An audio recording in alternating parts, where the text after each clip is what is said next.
गरीब औरत का संघर्ष। मैं बचपन से एक परिवार को देखते हुए बड़ा हुआ हूँ जो कि गरीब था। परिवार में दो भाई और एक बूढ़ी माँ थी। जैसे तैसे करके दोनों बेटों की शादी की। दोनों बेटे अपने छोटे से परिवार के साथ अपना जीवन व्यापन कर रहे थे। छोटा बेटा उस समय भूजा का ठेला लगाकर अपने परिवार का भरण पोषण कर रहा था। सब कुछ लगभग ठीक ही चल रहा था। उसे एक बेटा और दो बेटियां हैं। हर मनुष्य में कुछ गुण एवं अवगुण होते हैं। उसे भी गुटखा खाने का शौक था। शौक कब आदत बदल गई पता ही ना चला, और देखते देखते गुटखा ज्यादा खाने के कारण उसके मुंह में कैंसर हो गया। वह बीमार होने के कारण ठेला कभी निकालता तो कभी नहीं निकाल पाता। इस दौरान अपना इलाज भी करा रहा था, क्योंकि कमाई का बड़ा हिस्सा दवा में खर्च हो रहा था और साथ ही परिवार को भी चलाना था। इस स्थिति में सरकारी अस्पताल ही एकमात्र सहारा था। घर में कमाने वाला सिर्फ वही था, जिसके कारण परिवार की स्थिति दिन प्रतिदिन खराब होते जा रही थी। ये सब हमने अपनी आंखों से देखा है। कैंसर का इलाज इतना महंगा है कि वह अपना इलाज कराने में असमर्थ था। उसकी स्थिति को देखकर उसके बच्चों और उसकी पत्नी का रो रो कर बुरा हाल था। उनकी मदद के लिए कोई भी हाथ आगे आने के लिए तैयार नहीं था। एक बात सही बोली गई है कि रिश्तेदारी सिर्फ अमीरों से ही निभाई जाती है। उसकी पत्नी चाहकर भी उसके लिए कुछ नहीं कर पा रही थी। ऐसा लगभग बहुत दिनों तक चलता रहा। भगवान से भी ये सब देखा नहीं गया और अचानक एक दिन उसकी मृत्यु हो जाती है।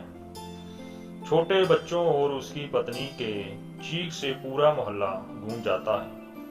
अब आसपास के लोग उसकी पत्नी को चुप कराते हैं तो कोई उनके बच्चों को गोद में लिए हैं। बच्चे बड़े भी नहीं हुए थे कि उनके सर से बाप का साया हट गया।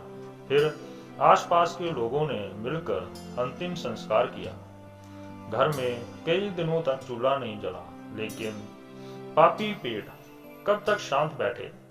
उधर से बच्चों की आवाज आने लगी, माँ भूख लगी है, खाना बनाओ।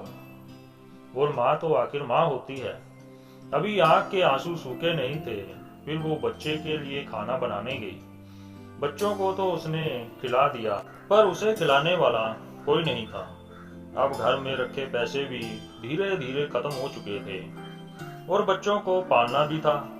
फिर उसने समाज की चिंता ना करते हुए वही अपने पति का ठेला निकाला और फल बेचने लगी। मैं सोचता हूँ कि आखिर इतनी हिम्मत उस औरत में आई कहां से। अभी उसके पति के मृत्यु को महीना नहीं हुआ और वह अपना आंसू पोंछकर अपने बच्चों को पालने का सोच लिया था। रोज मंडी से फल लाना और ठेले पे रखकर बाजार में बेचना और घर आकर घर का काम करना, खाना बनाना और बच्चों की देखभाल करना, इतनी शक्ति लाती कहां से थी।